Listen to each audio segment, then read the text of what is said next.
Okay, let's dive right in. I mean, have you ever heard of someone trying to sell a public bridge or, I don't know, a famous clock tower? It sounds insane, right? Well, today we're getting into the absolutely wild story of Turkey's most legendary con man. This guy didn't just sell one landmark, he managed to sell Istanbul's most iconic treasures one, let's say, hopeful buyer at a time. We're talking about the one and only Sülün Osman. So yeah, how do you even begin to sell a national monument to a private citizen? It just sounds impossible, doesn't it? But that very question, that's the key to understanding the genius, or maybe just the unbelievable nerve, of Sülün Osman. See, he didn't just wonder about it.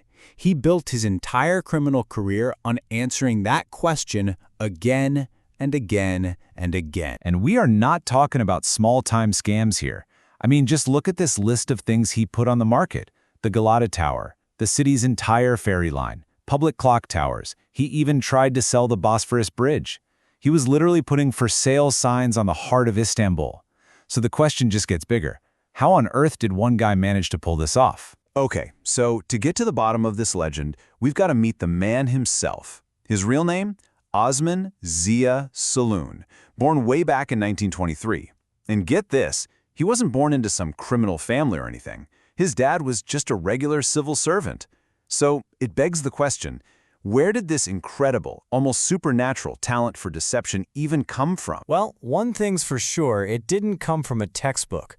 Formal school was a total bust for him. By all accounts, Osman was, well, he was a terrible student. Hated reading, couldn't be bothered. No, his real education, his PhD in deception, you could say, happened on the streets of Istanbul.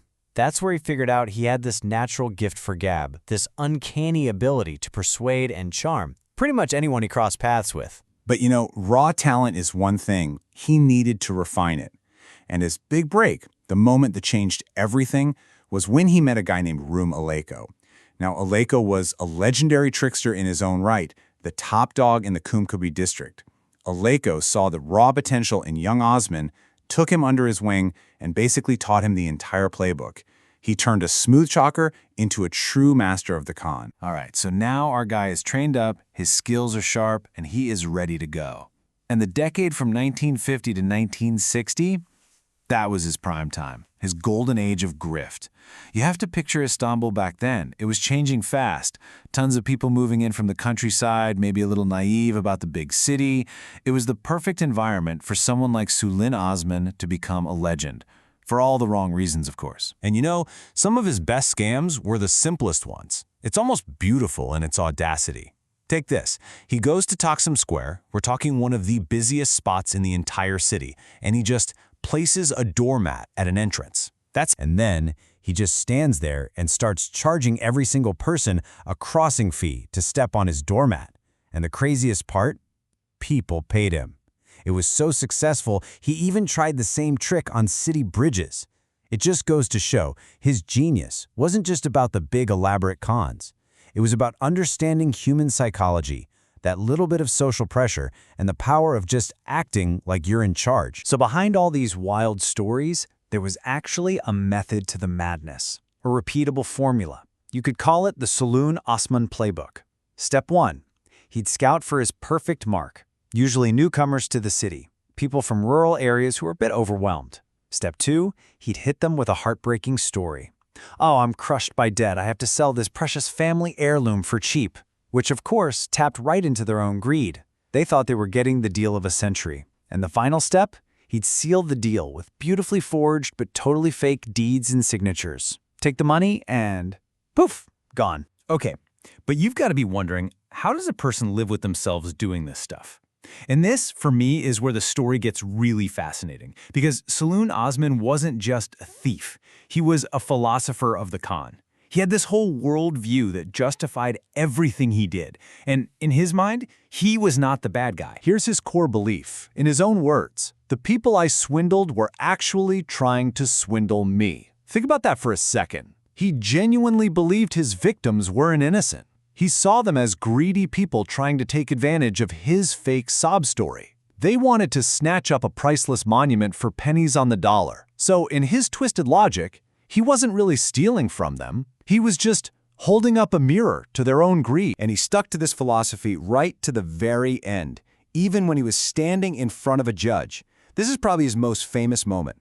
The judge asks him, point blank, "Why do you keep selling the Galata Tower?" And Osman's reply is just legendary. It's the ultimate expression of his defiance. He basically told the court, hey, as long as people keep showing up here wanting to be fooled, I'm going to keep selling this tower. He put the blame squarely on the buyers. Of course, a run like that can't last forever. The law did eventually catch up to him, and he spent a good chunk of his life in and out of prison. But if you think that's the end of the story, you're wrong. Getting caught just became the next chapter. His time behind bars only added to the legend of Sülün Osman. And this part is just dripping with irony. It's almost too good to be true. So, in prison, what does Sülün Osman, the greatest con man in Turkish history, decide to do? He starts giving lectures to his fellow inmates. And his topic? You're not going to believe this. The virtues of honest work and living by the sweat of one's brow. I mean, you can't make this stuff up. Even in jail, the man was always performing, always persuaded. He was also incredibly adaptable. As Istanbul modernized, it got harder and harder to sell the big landmarks. So, did he retire? Nope. He just pivoted. He ran out of physical property to sell, so he started selling something far more abstract: hope. He reinvented himself as a kind of spiritual medium, promising to find loving husbands for lonely, desperate women. By this point, his reputation was so cemented in the culture that he became a sort of celebrity expert. There's this great story where the famous Turkish actor Sadri Alışık was getting ready to play a con man in a movie. And who do you think he went to for acting lessons? The master himself. He actually paid Sülün Osman 500 lira for a masterclass in how to be a convincing swindler. The man went from criminal to consultant. And that's really how his story ends. Not as a criminal, but as a cultural icon. Sülün Osman became bigger than his crimes. His larger-than-life story was perfect for books and movies, especially some of the famous comedies starring actors like Kemal Sunal. He transformed from a notorious criminal into this complex, almost beloved folk hero, a trickster figure everyone knew. So, in the end, how do we label a guy like Sülün Osman? Was he just a brilliant, shameless criminal? Or was he a kind of performance artist with the entire city as his stage? Or maybe, just maybe, he was simply holding up a mirror, showing us a reflection of our own hidden greed. It really leaves you with one final nagging question. What's truly more unbelievable?